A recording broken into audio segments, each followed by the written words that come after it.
You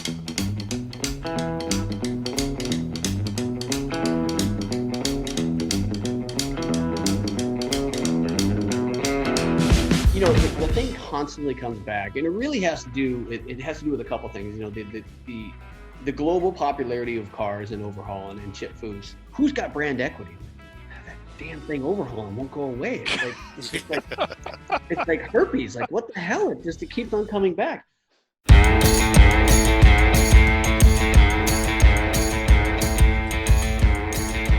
Hey everybody, welcome.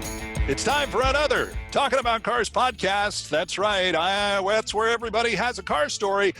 I'm Randy Cardoon here in my studio with a logo behind me.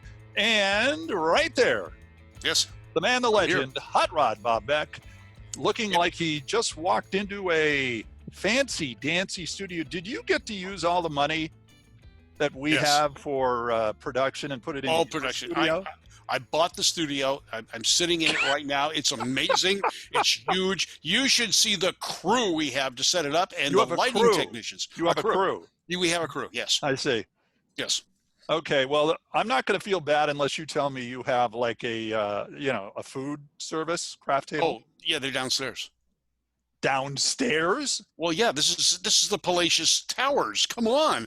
We don't bring the food upstairs. We go downstairs where they have the tables set and everything where we go and you eat downstairs. You know, they serve you. They've got the fanciest plastic forks and spoons. Fanciest plastic forks. Yeah. All They're right. not sharp though, because they don't want us to have anything sharp. We might hurt I see. ourselves. You want food service?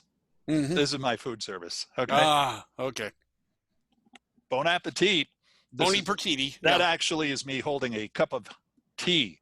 So tea. Try tea in the sea. Ah, okay. I can do that. Great show today. Oh, yeah. Usually we always have something interesting, but today we go behind the scenes. We go for the guy that, is mixing everything up together. He is responsible for so much car TV and other kinds of TV. But the top car TV show, as far as I'm concerned. Well, and he's also done other things, which we're going to talk about, but he is called, and I saw this quote, I don't know how true it is, but looking at his resume, it probably is. He is the king of car TV. Oh, good. Car TV. His name, Bud Brutsman. He is responsible for a lot of shows. As you can imagine, things like, and we'll talk a little bit more about this, but things like Overhaulin', he and Chip Foose. Yeah. Now, how long's that show been going on? And it's in its second iteration. Yeah. They resurrected it. And it's also in its second time around. That's right. That's Him right. Too. Mm-hmm. Mm-hmm. It's going to make me look up iteration. What is wrong with you today? It's a car show. It's on its second lap. Oh, okay. Well, that makes complete sense. Yeah, and if you would have said that, I would have known exactly what you were talking about. Well, I was trying to show some education here, and I have very little, so Can you take your screen and make it so your head's a little higher? Oh, you're sitting up. Now sit up to your right. There you go. Now you look like an anchor almost. Okay. Almost an anchor. And I'll sink any minute now. Yeah, okay. You could go back to sinking anytime. So we're going to bring Bud on, and in fact, he's going to be joining us here in a little bit, and we're going to talk about not only what Bud's been doing with car TV. He has a certain affinity for a kind of model, not of car, a certain kind of model of car. And it's actually one Bob is very familiar with. And we will also discuss some interesting sidelight stuff that Bud does as well with his production company. And we will also come up with our awkward moment. We may have an awkward moment with Bud today. We do. Yeah, for this interview. We may have an awkward moment. We always have those. Well, that's true. we are the kings of awkward moments. Yes, but this is a almost planned awkward moment. Oh, okay. See, that's good. This is kind of something that has happened on the show that has never, ever, ever happened on this show. And it is happening in this show.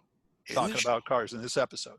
Is that kind of like the episode of Overhaulin' where Chris Jacobs got decked? Yeah, well, nobody's going to get decked. Oh, okay. But you might be moderately, somewhat thought in a situation that could be mildly awkward.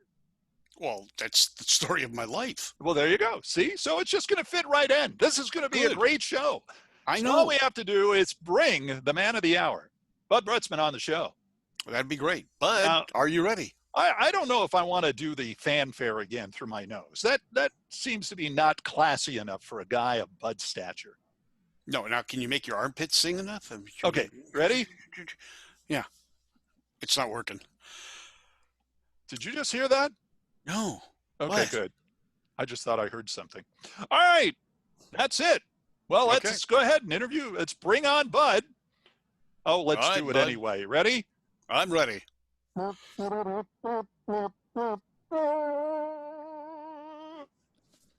And there he is, ladies and gentlemen. Bud Brutsman joining us from the dark inner sanctum cave. What, Bob? Oh, I'm just pointing to where Bud is. Yeah, Bud's there. It's No, my he's- bat cave. I mean, I know you want light on me, but I wear black all the time, and I'll explain that. And this is my bat cave. It's all black. My garage is black. My cars are black. Everything's black.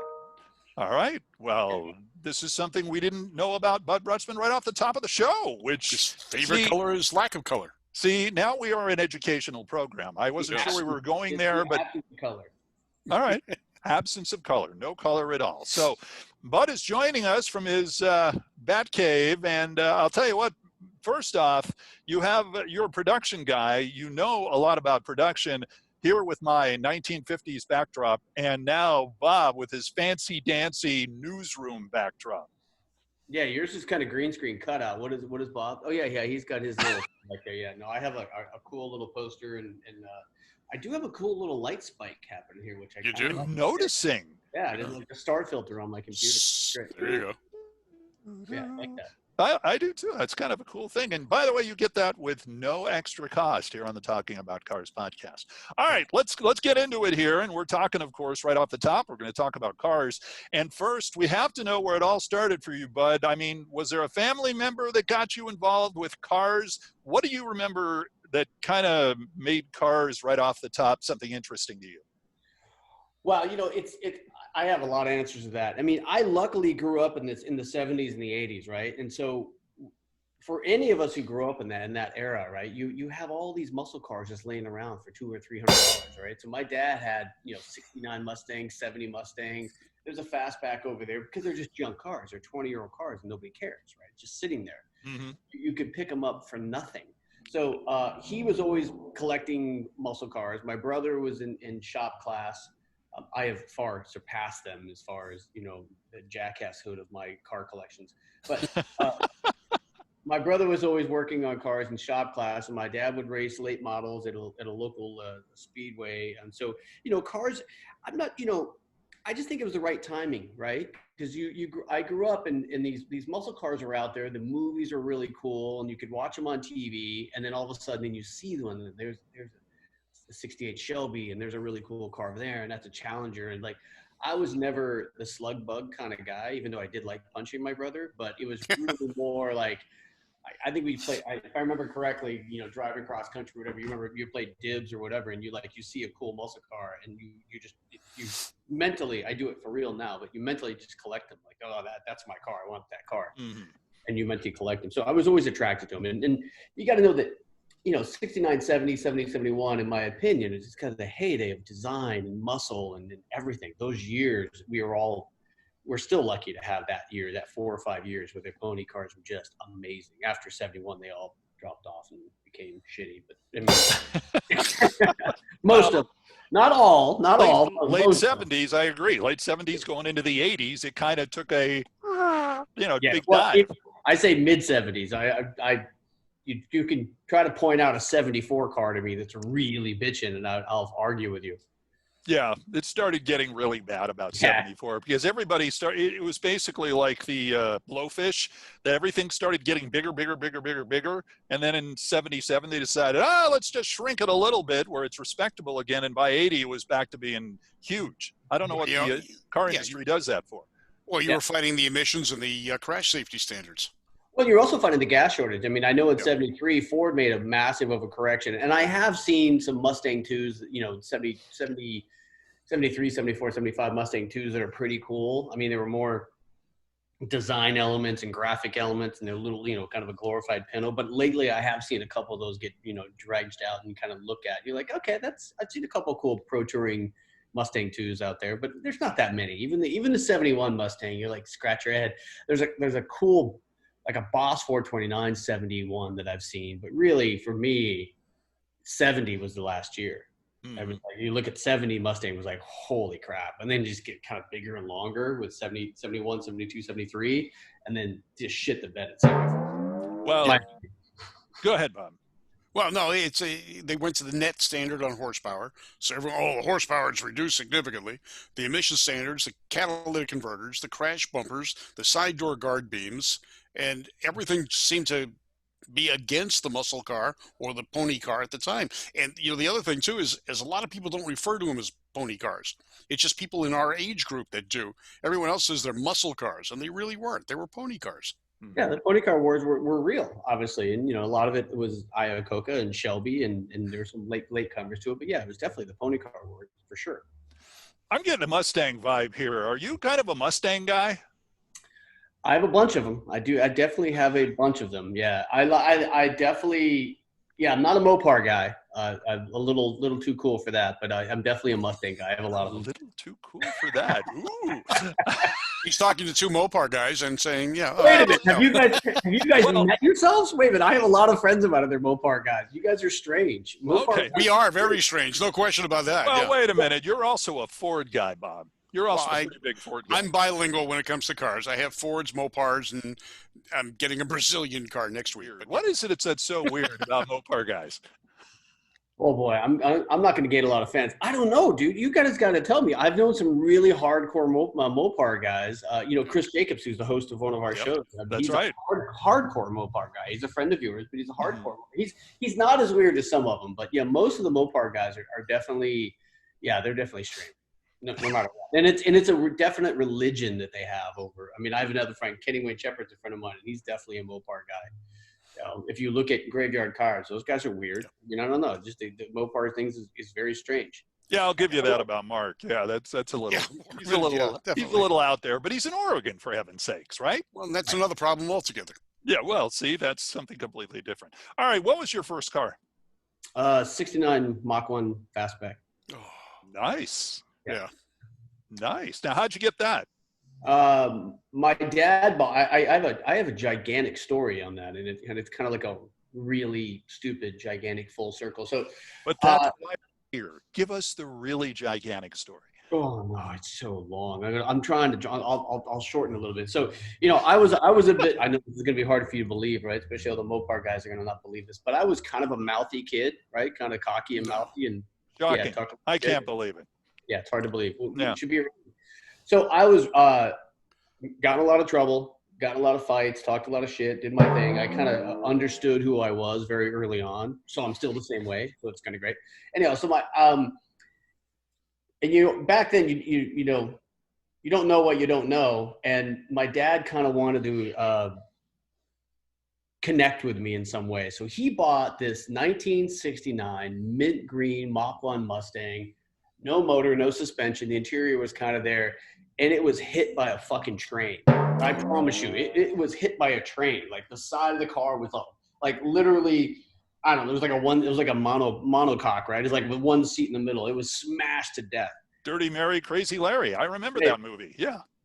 Yeah, that was a 71, right? Wasn't it a yellow 71, I think? I believe. Well, no. The original Gone in 60 Seconds. But that's another one, yeah. Yeah. I don't know what but yeah. No, that was a Charger. That was a Charger, 69 Charger, yeah, I believe. Yeah. Yeah, you always refer to – okay, anyhow.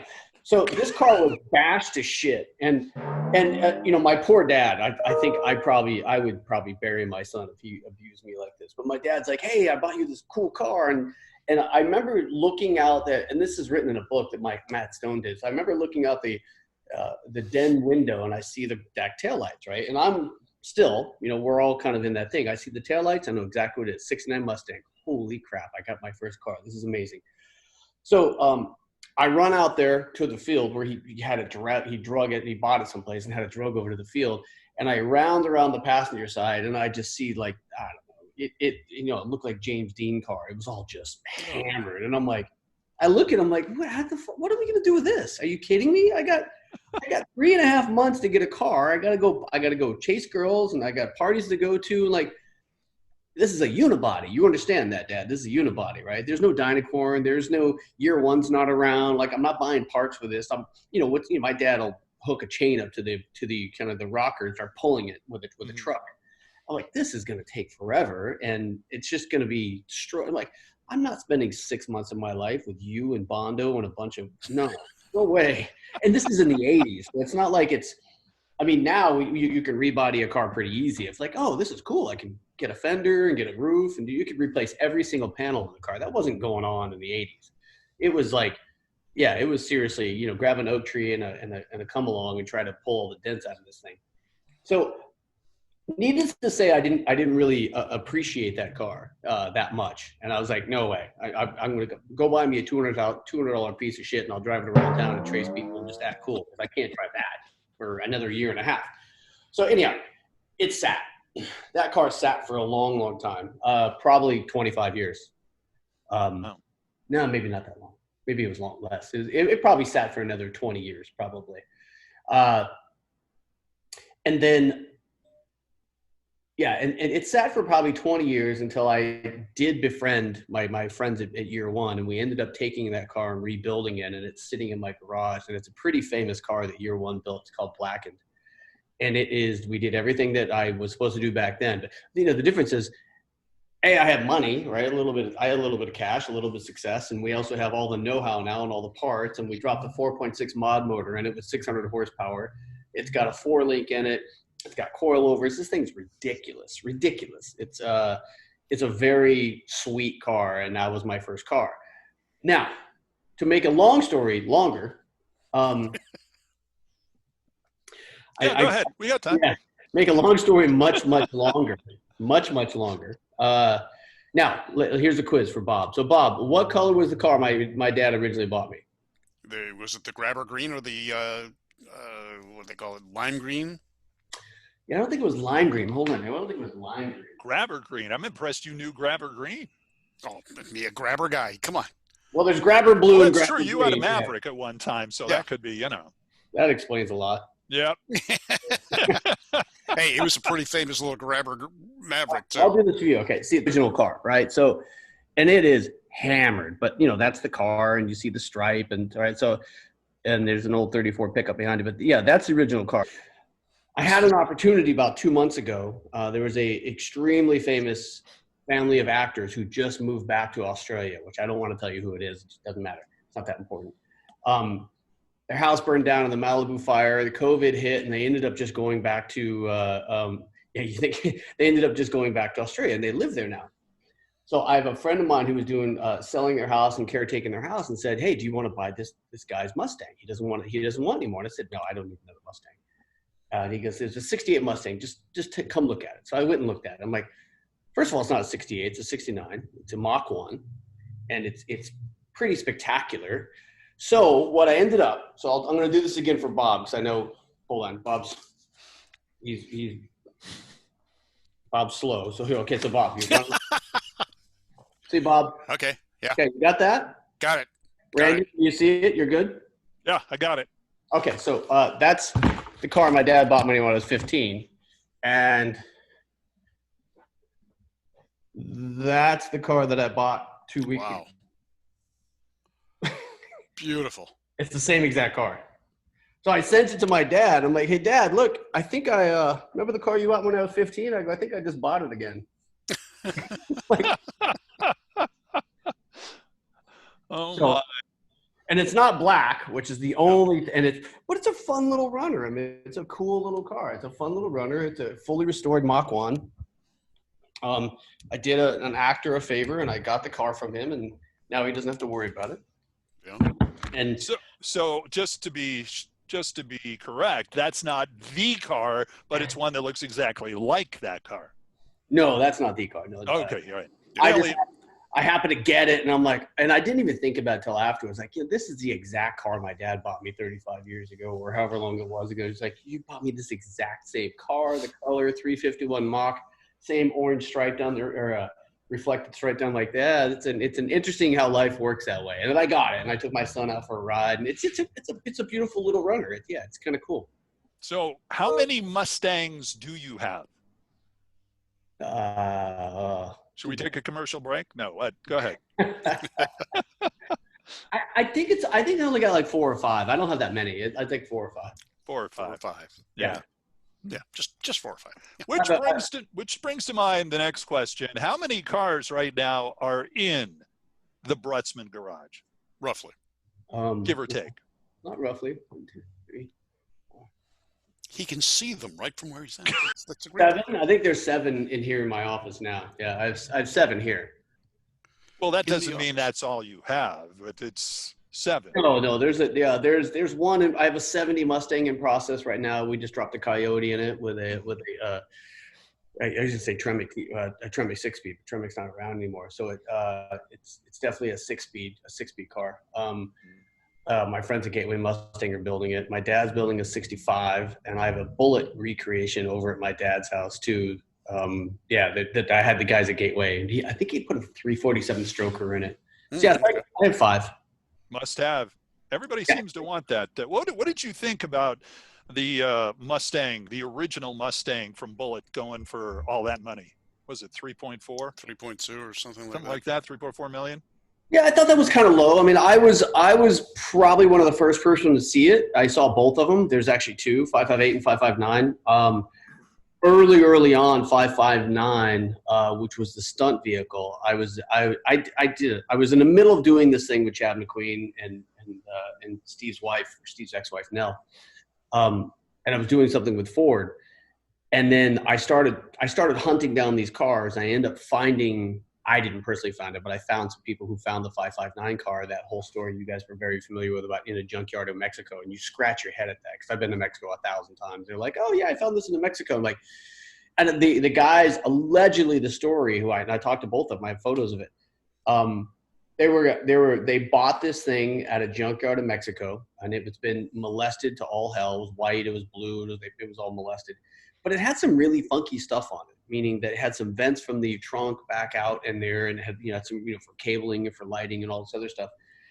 And they were going to turn into an Eleanor, and then somebody, like all of us, it's an interesting folklore between purists, right? And then I'm not sure how you guys do it in the Mopar world, but you just when you see a '68 Mustang, you just kind of go, wow, let's just check the VIN and see if it's 558 or 559 or whatever, because 559 was supposed to be gone. It was gone. 558 was around, and that story of the barn, which turned out to be true.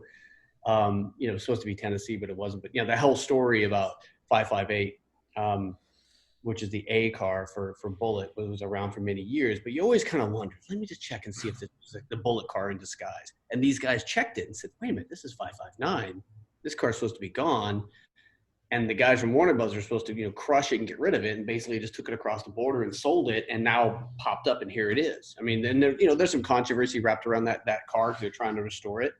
But I do really appreciate the story of 558. I think that $3.5 million is low for that car, because Steve McQueen has such provenance, and that movie has such provenance on all of us. I mean, it's an amazing movie. It's one of the best chase scenes in the entire planet. So yeah, to have that originally kind of patinaed original, it's just so fascinating. It's the car to have if you and you thought about buying it for how long?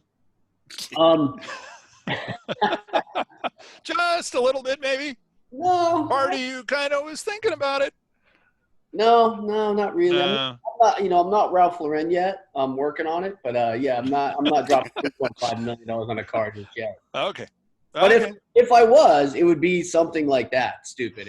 I wouldn't buy a brand new Bugatti because I wanted to be cool.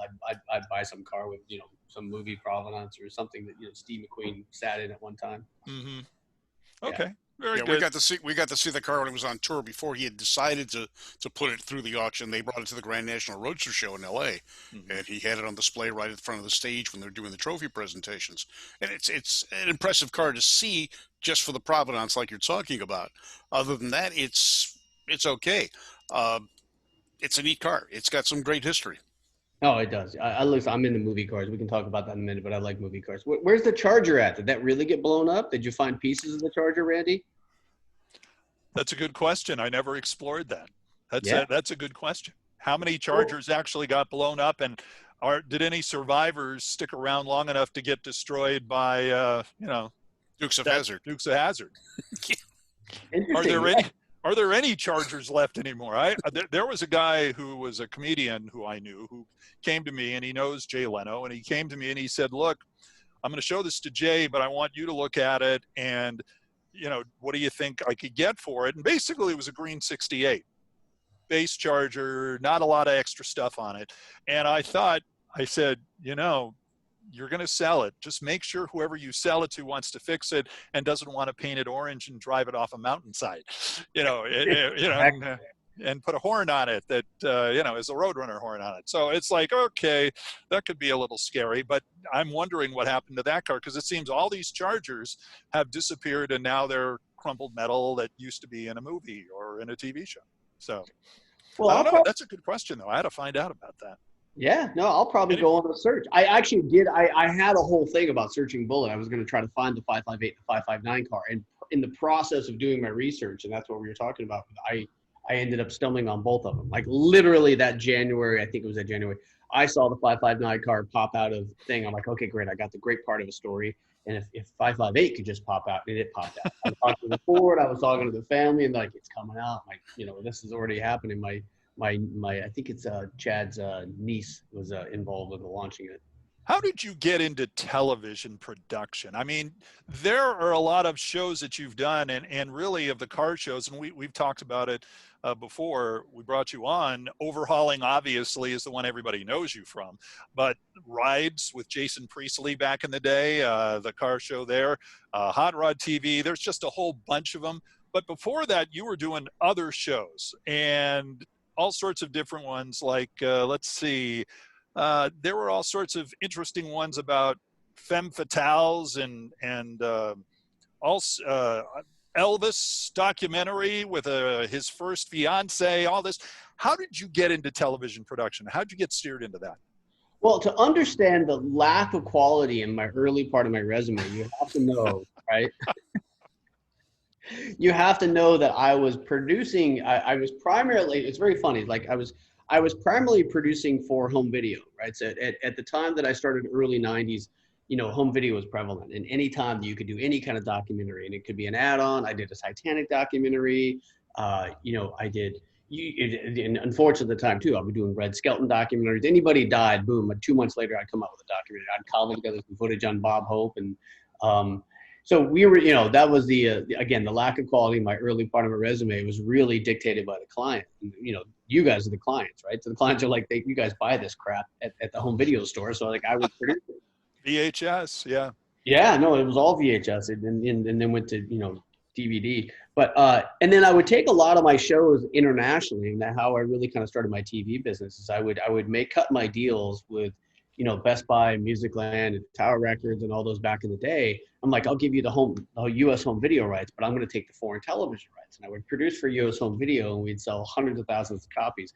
But then I would make a little bit of money, and I would go international, and I would meet with all the broadcasters internationally and say, hey, you got to buy this. It's an Elvis documentary, and it's clear. Or it's a Marilyn Monroe, and it's clear. And it's like, and I did hundreds of them. I mean, it was just, we did it low cost and very quick, and it was very, consumable for the clients.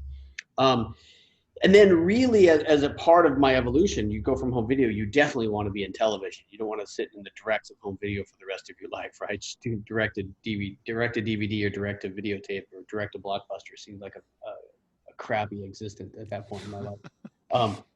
So I really started, pushing hard to get into television, right? And I ended up connecting with James Woods, and I did a thing called Cheating Las Vegas. And by the way, I had some other friends of mine that were actually cheating Las Vegas and did, counting cards and doing making shit tons of money in Vegas doing card counting. And I literally blacked their face out and would put them behind the screen. I'm like, don't worry. And they're like, you're going to get me in trouble. I'm like, no, it's fine. We changed their names and we started talking about it. We'll just change this right here. Go ahead. Cheap yeah. way to do it. Don't worry about it. No one will recognize you. Okay, good. So we did that for TLC.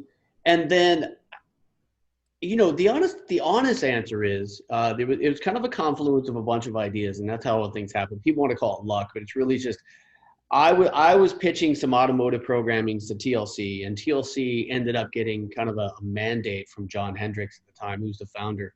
Him and his son were very much into seen and they were very. If you haven't seen his car collection, it's crazy.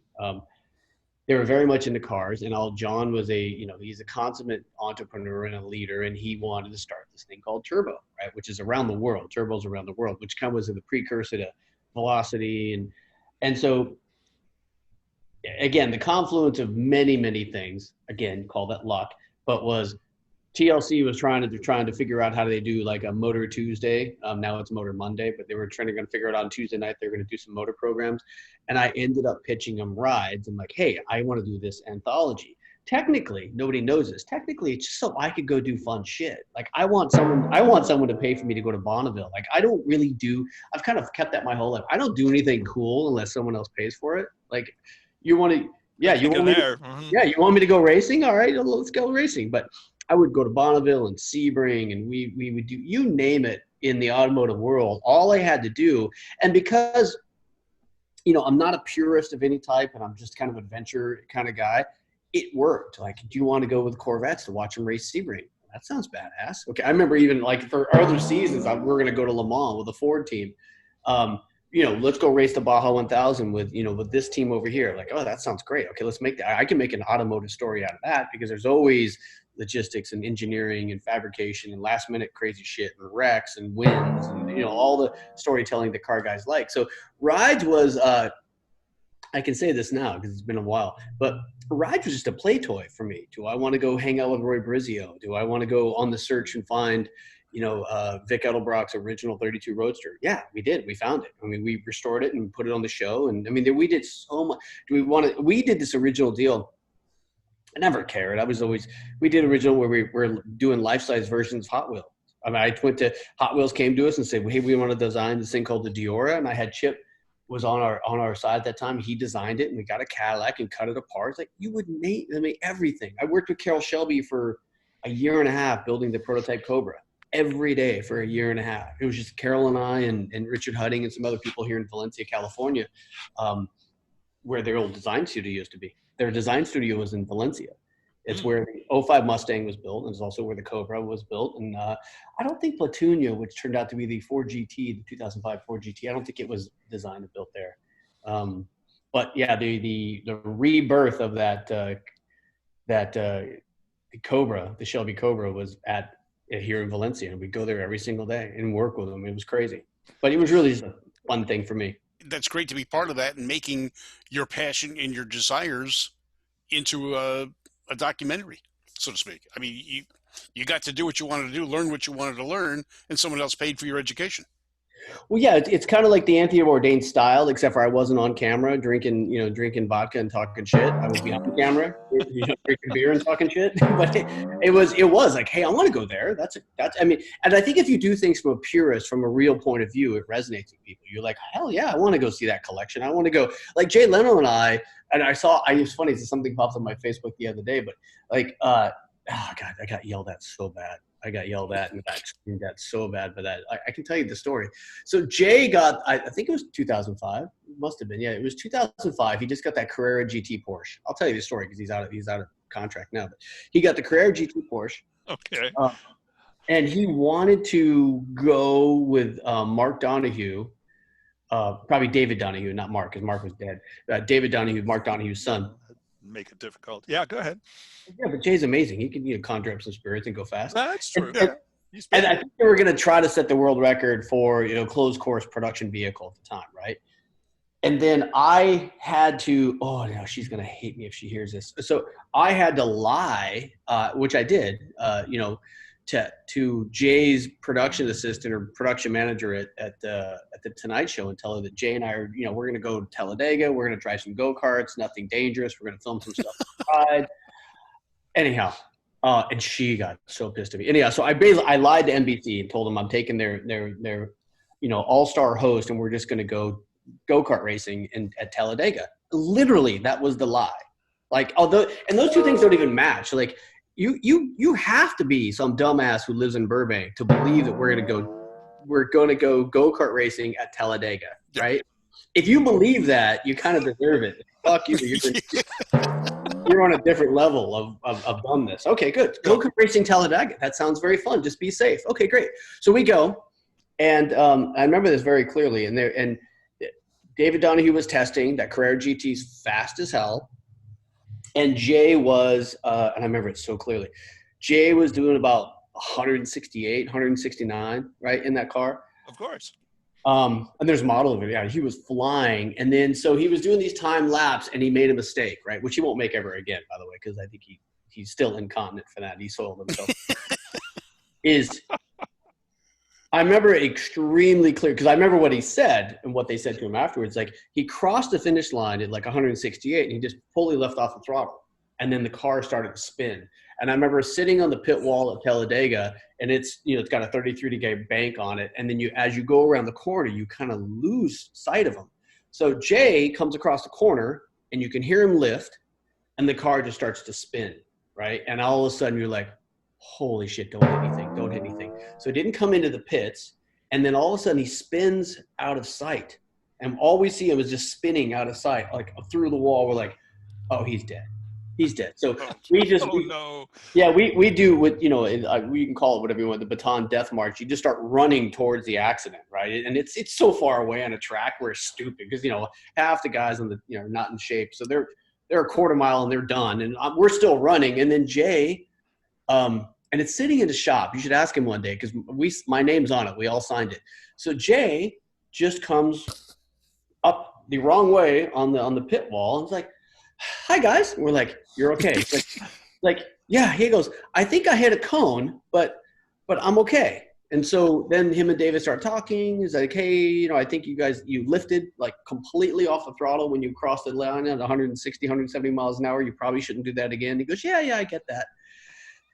And so here's the fun part, and I'll stop the story, but here's the fun part. So he hit a cone, legitimately a cone, it's just a, like 2-foot cone, an orange cone. It's sitting in a shop now. When you go to a shop, there's a cone there. We all signed it. He cracked the body in half. He hit that cone going sideways 150 miles an hour, and it literally cracked the carbon fiber tub. The tub is like $160,000, $170,000 damage. He hit it square right behind the rear door, or right behind the driver's side door, cracked the tub in half because he whacked it. So one of the workers at the track workers came back and said, hey, by the way, Jay, here's your cone. And we all signed. It was like, hey, nice. So at his garage is a cone with a bunch of asshole signatures on it, and sitting next to his Carrera GT from 2005. Now, I know people, and that's a great story, but I know people are at home watching this or listening to this, and they're thinking to themselves, well, wait a minute, Bud, what should I do next time I'm doing 168 miles an hour and I cross the finish line? Obviously, just letting up on the throttle isn't the right thing. What should I be doing instead? Well, you definitely you can't downshift, and you shouldn't let up on the throttle away. You got to back up on the throttle, nice and easy. Let's get into the corner, especially at Talladega, because if you had never been on 33 banking, it is insane. If your car slides sideways, you can't run up it. It's so steep. And then as you get into it, the inertia in the car sticks, and then you can pull back out of the throttle because everything's going to be stuck sideways. It's very fun. I've raced it many times, and there's a test track that I raced I think it was the 2013 Boss Mustang on in back of Ford by the truck plant, and it has like 25-degree banking, and basically it's not normal because your normal. I can tell you this is funny. Your ass tells you, I promise you this is true. Your ass tells you don't go into that corner at 120 miles an hour because your ass is like lift because you're about to go sideways, right? And your ass is the first thing in your body that says, oh shit. But when you're doing something with that much degree of banking, you just go in it and you go around. You're like, holy shit, that's fun. Like you don't have any lateral slide. You just hit it, stick, and your bottom you just suck down to the track. It's so great. Anyhow, so don't lift that much. You lift it just ever so much, and you start to brake a little bit once you get out of the corner. So that's what you should do. But you should also go to Jay Leno's and see with your ass when you're riding your ass what? I'm just writing down, no need to see proctologist. No, just Yeah, okay, Yeah. I got that. Okay, we're good. I Yeah. just So you wanted got to to- see Jay's Cone. So when the episode of Rides came out, this is an episode of Rides. You can watch it on, I think it's on the Motor Trend app. The lady who's a very good friend of mine, I was supposed to email her today, but she emailed me and said, you lied to me. She saw the episode. She's like, you almost killed him. Like, I saw the episode. You guys were not go-kart racing. I'm like, yeah, but it's kind of like go-kart. But she was so kind of like, yeah. go-karts made by Porsche. I get it. That's good. Yeah. it was bad. They were very angry at me. And we almost killed Chip. I didn't kill him. But you're not the first one to do that. He almost did the same thing with Bob Riggle in the wheel standing Hurst Hemi. Oh, he did more than almost do it. I mean, when they flipped yeah. over, yeah, in that glass car, yeah, that thing. I've got the taillight in my Bob's Oh, got yeah. actually. Bob's out actually. my garage. Yeah, And one of these days I'm going to have him sign it. But yeah.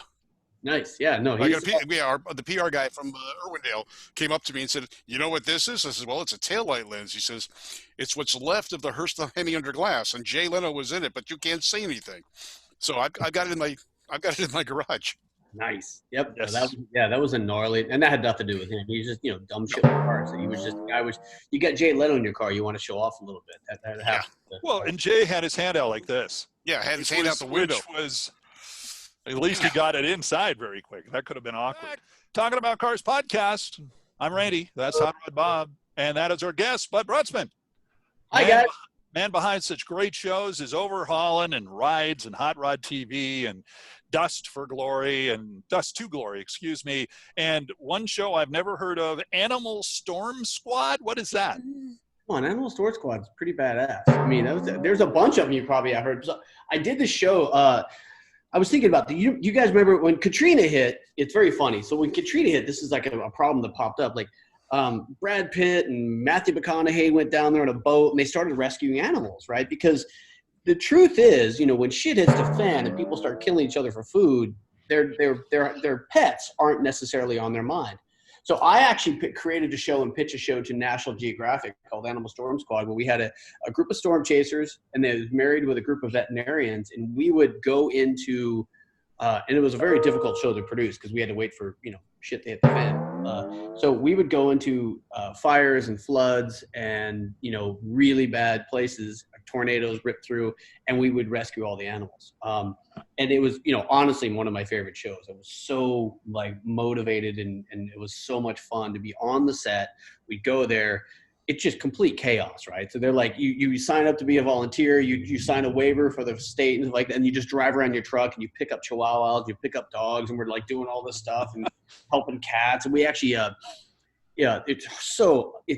it's rewarding, right? So one of the main things that I like to do is, I like storytelling, but I also like doing rewarding TV.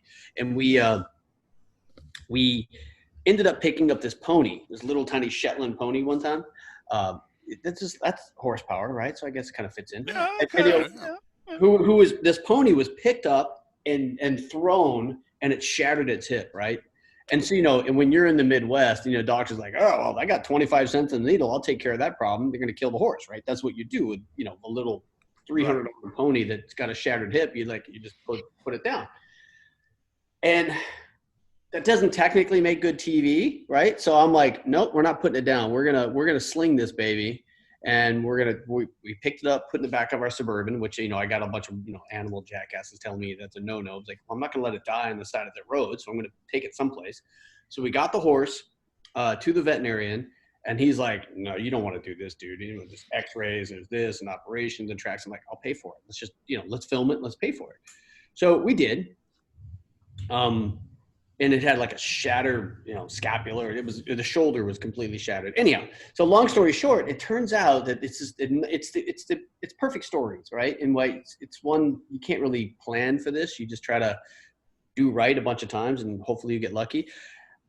Not that this is lucky, but it turns out to be a little girl's pony. Her dad passed away in the war in Iraq, and he gave her that pony before he left. And so we're like, oh my God. So then we reunited the girl with the pony, and it was just an amazing story. And I don't know, that's a very cool, very, very cool 2 seasons.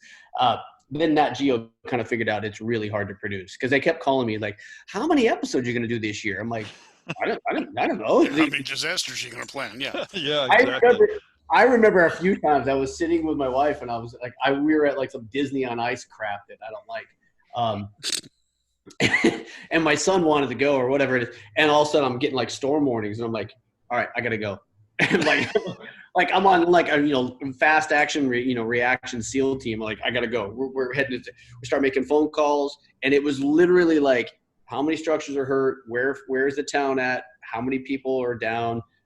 3,000 structures. This happened. Okay, we're gone. And we would just meet in the middle of nowhere and we just roll into town and say and by the way, 99% of the time they're like, the cops looks like, what are you doing? Like, we're saving dogs and cats. They're like, yeah, there's people dead over there. I'm like, yep, I understand. You guys handle that. I'm gonna go get some dogs and cats. Get out of here. Yeah, exactly. I can Dog. understand.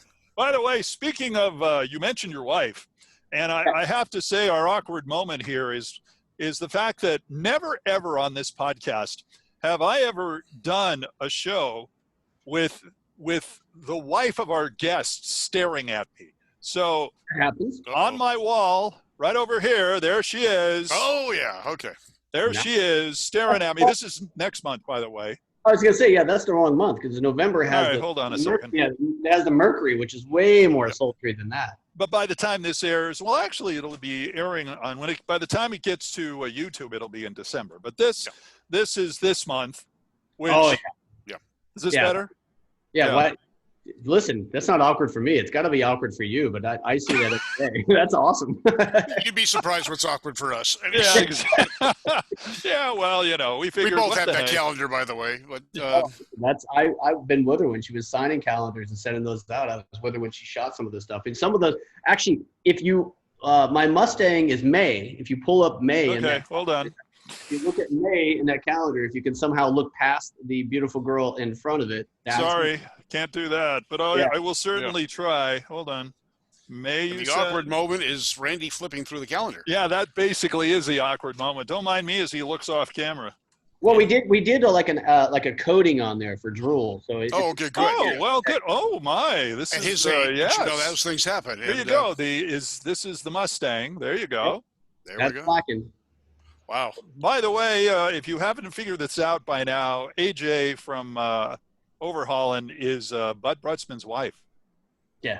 All right. Speaking How of did you overhaul, guys meet? Yeah, go with that first. Yeah. This is for all the relationship experts. So how did you guys meet? We met in Paris. She was extremely young. I mean, we met in Paris.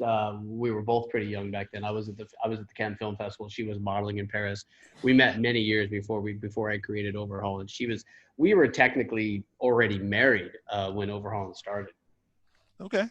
Yeah, some people have these wacky fantasies that I have a casting couch, which I do, but Reserved for the wife. Yes. That sadly will have to come up on another edition of the Talking About Cars Speaking podcast. of awkward I know moments, we'll want to come back for that. Oh yeah. Just out of curiosity, what made you bring back Overhaulin?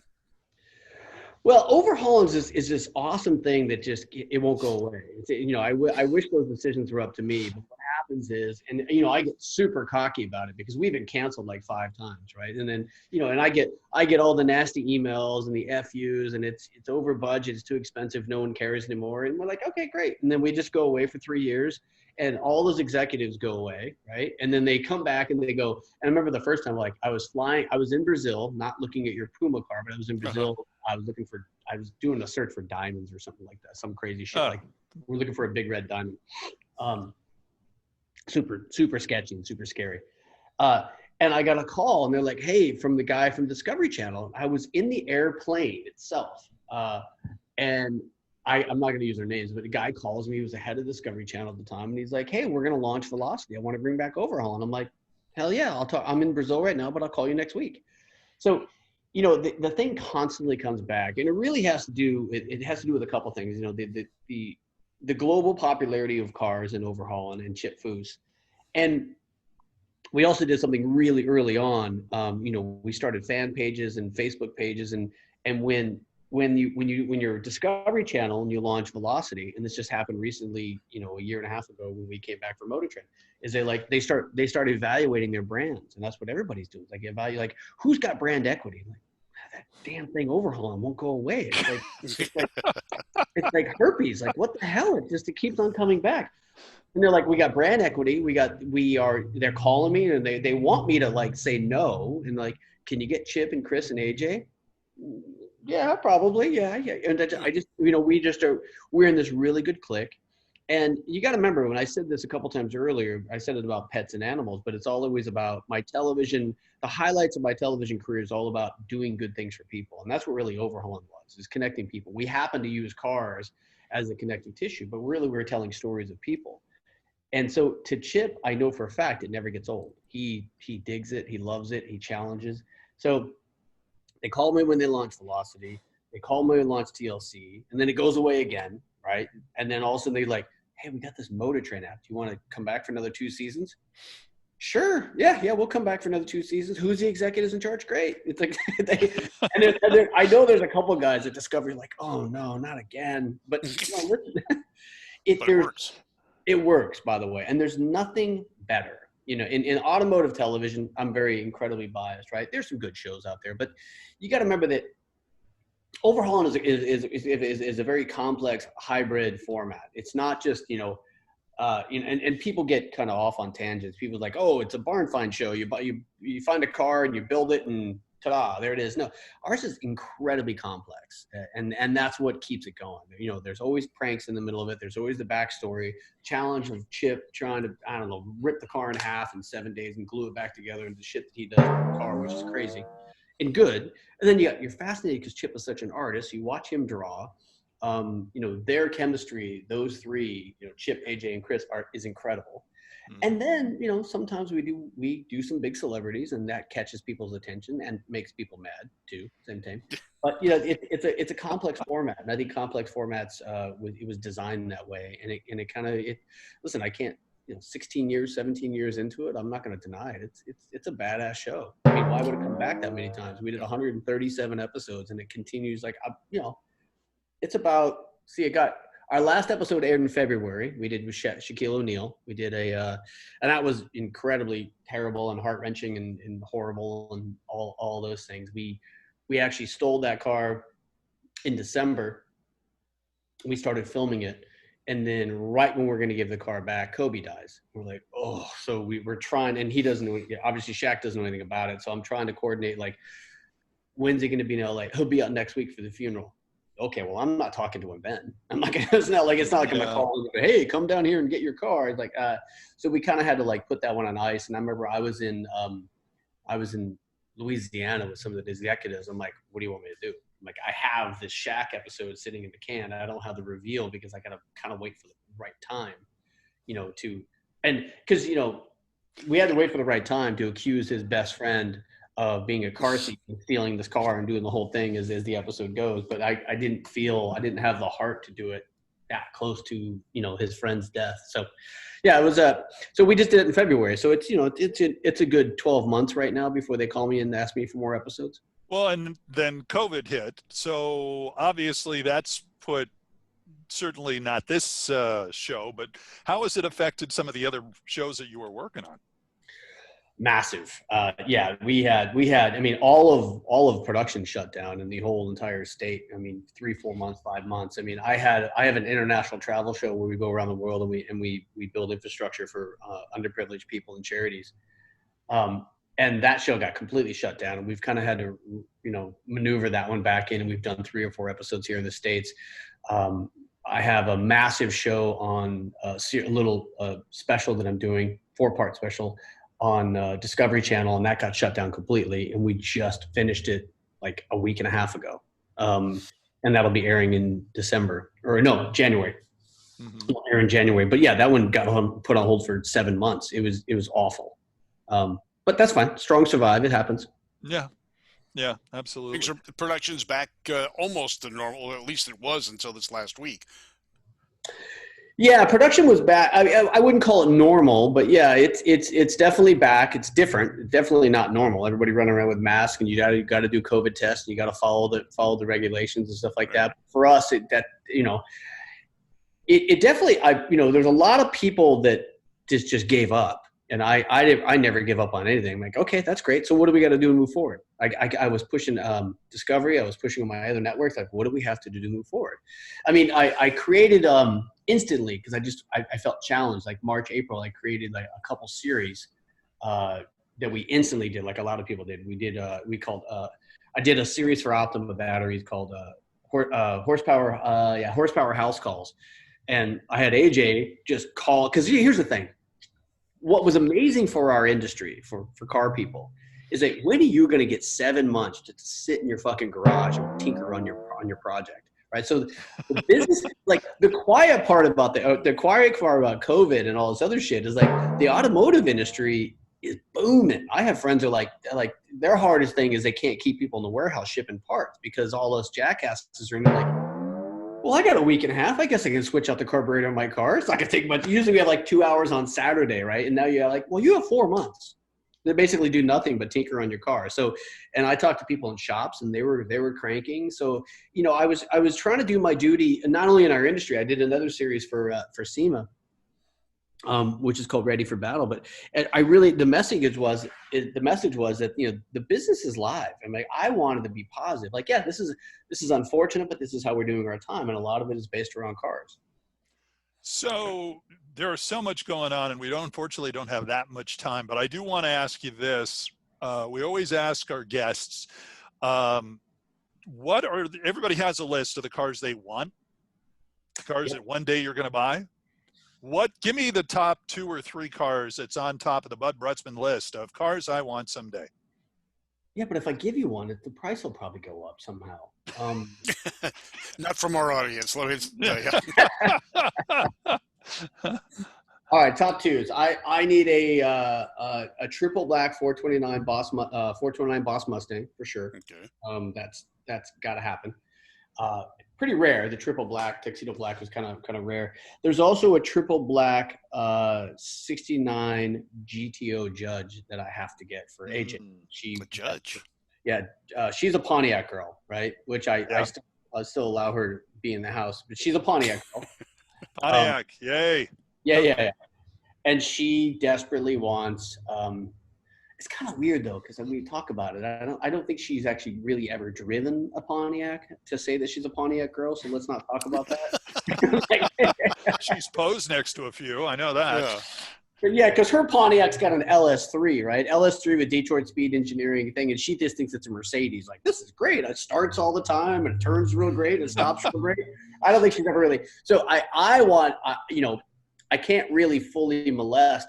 And we've had a conversation. I can't really fully molest a 69 GTO Judge, right? But when we were talking about it, I'm like, hey, I found this really cool restored, Pontiac, this GTO Judge, black on black. It's really cool. And she's like, yeah, you can pull it out and put a roadster stop chassis and drop an LS3, and then we ready to go. And I'm like, no. Yeah, I may not like other call cultures, but I definitely respect their wishes, and I'm not going to molest a GTO Judge. Although I did find one that had a blown motor and not a numbers matching transmission. So I was thinking about that one, because you can take that one it's not numbers matching. We can still, get semi-crucified by some of the purists, but at least you could save the car, right? Well, you'd start out with a Tempest and clone one. Yeah. No, I can't do that. I don't want to. Yeah, I don't want to do that. That's almost too much. Well, there's no value. And I mean, as you get older, you start thinking about value. You start like, okay, well, the 429 Boss cars are $500,000. Those things are ridiculous. I mean, I love that car. It's pretty cool. I don't, it's a question. There's a pretty big list. I got to get a 427 69 Corvette. Only one Corvette I would own. I would probably own a Gen 2 one, 57, 58 one. But the one that I have to have is the removable T-tops or removable top 69 427 Corvette. Just because it's just the most aggressive looking. It's the coolest. It's just, I don't know. It's just, I'm not even that much of a I mean, I love Corvettes. They're great. I wouldn't own that many. Haven't hit the midlife crisis yet, but that car I would get because it's cool. Well, it was something that Chip and I always wanted to do. I'm like, dude, what do you think? Like, we got an auto shop teacher. It gives us our, it gives me, and you got to see the underlying thing of like, even some of our casting, like we want to appreciate auto shop. There's auto shop that exists. We got to bring that back. And I know that was a big thing with Chip is like, we're losing touch with our hands. We're losing touch with our creativity and stuff like that. So we get to tell the story of an auto shop guy, and the auto shop guy, of course, he's got an old shitty, Sunbeam Tiger stuffed away in the school storage. I'm taking it, and we're going to rebuild it, and it's going to be badass. And Chip was all on board. It was great. I can't find parts for it, but it was tough. Yeah. So there's so much to our episodes, right? It's never just, Bob's got a Camaro and he always wanted to be on Overhaulin. No, you changed the format a little bit this time with newer cars and less total rebuilds for a while, but then it seems towards the end, the big rebuilds started coming back again. Yes. So, our deal, right? I can explain it to you. You may not want to hear it, but our deal with Motor Trend is how are we going to change up the show, right? It's always two things. How are you going to change the show? How are you going to change the show, and how are you going to make it better, and how are you going to make it cheaper? Like, oh shit, well, I can't do all three. Like, okay, we'll try. So yeah, the game plan was to try to get the younger audience, right? Because we're going after a streaming audience, which is arguably younger, right? And so we thought, even though it's still Chip and he's still just so much stuff to these cars, we only threw in two, if I can, I think two. There's only two super hard ones at that season. So we started doing newer cars, right? We started doing interior and engine mods and suspension mods and stuff like that, just to kind of update the show. Like, how do you do it? Like, well, we're going to do on mostly modern cars. And then about every second or third email back was, people motherfucking us because we're not doing older cars, right? So, okay, I'll throw a Land Cruiser in this. We had like a 72 Land Cruiser, which was really cool. And Chip went bananas. And LS3 on it, we lifted it. And so we did the Land Cruiser, which took some time. That's a very difficult car, and Chip went bananas on it. And then we did get a lot of blowback. And so, I wanted the fans, and then the Shack opportunity jumped up, and I wanted the fans to know that we still have it. And I also wanted to challenge our A team, and we did the 64 convertible Impala for Shack, which, by the way, was a pain in the ass. Literally had to lower, like the front seat is in the back seat.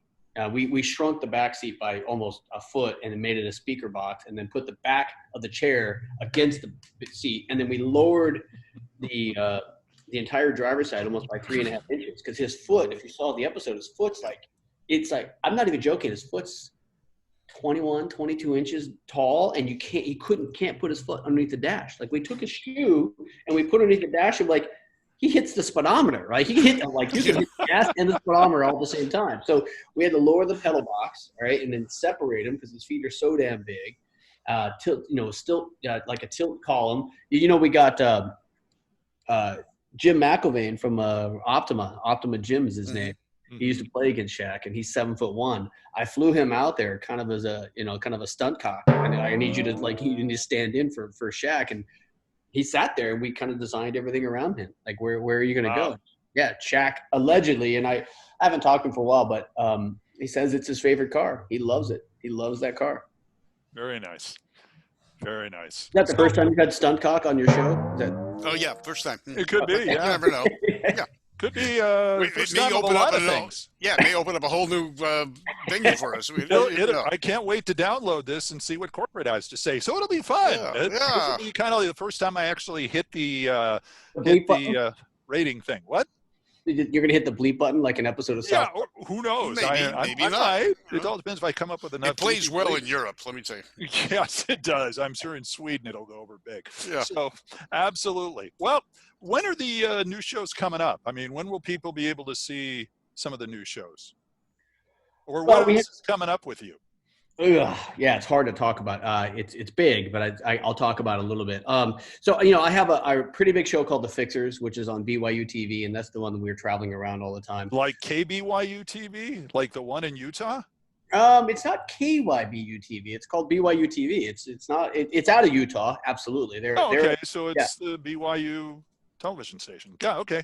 Absolutely, yeah. They have original programming. We have one of the biggest shows on there, and we go around the world, and we kind of we that's the one we build infrastructures and help underprivileged kids and underprivileged.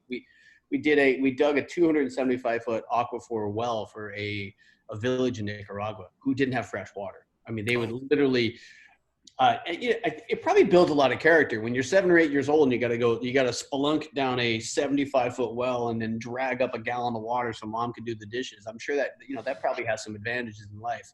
So we messed that all up because we dug a huge well and just put a tap and go, you don't have to climb down there. You just fill up your thing here. But it's definitely a big rewarding show, and it's called The Fixers on BYU. We have a very big show. I can give you a tiny sneak peek about it. I ended up teaming up with Josh Gates and Christopher Lloyd, and we are doing a 4-part series on Discovery Channel, and it's called Expedition Back to the Future. And we are hunting down all the screen-used movie cars from Back to the Future. Oh, wow. Michael J. Fox is in it. Everybody's in it. We even got Strickland. I flew Strickland out from New York. Strickland, who was the principal, right? Who yelled slacker at everybody, yelled it to Bob all the time. Mm-hmm. He was probably your principal in high school. Might have been, yeah. Yeah, pretty much. Yeah, his name's James Tolkien. He's amazing, and he came out and he was just happy and spry, and and he kind of reprised his role. So it's a great, really, really big kind of a fan service thing for Back to the Future people. Now, keep in mind that was supposed to happen all this year. This is the 35th anniversary of Back to the Future, but obviously we got postponed, so that'll be on Discovery Channel in January. Wow, looking forward to that. Yeah. Well, gosh, we've just scratched the surface of what Bud Brutsman has been up to, Bob. We have, and it's been great. I mean, we started out with one little topic, and it just ballooned. Yep, that happens. Now I get to save 17 more questions that I've already written up. We'll save it for the next time. That'll work. Yeah, there we go. And you guys got to let me know if I have the record for bleeped. I'll tell you right now. You've got the record. You got it. Hands down. You did it. No suspense. Suspense. I don't even think we have to I don't think we have to recount. There's no recount involved. No recount at all. No. No. No hanging chads. I kind of like recounts right now, so you should do the recount. All right, we'll do. Folks, thanks so much for tuning in for our podcast here with Bud. Remember to listen, like, and share our podcast, our audio podcast on radio.com. The video podcast will be on, of course, our Two Tired Guys YouTube channel that Bob is pointing to right now. And if you were watching it, Bob, they'd already know because they'd be watching it. Of course. I don't want to be like too Mr. Obvious or anything. Don't forget to also follow us on social media. We're on the usual suspects, Facebook, Twitter, Instagram. Until next time, I'm Randy. That's Hot Rod Bob. That's Bud. And we're going to get more questions and answers from him in years to come. Right here on our Talking About Cars podcast. We'll see you next time, everybody. So long. Take care, everybody.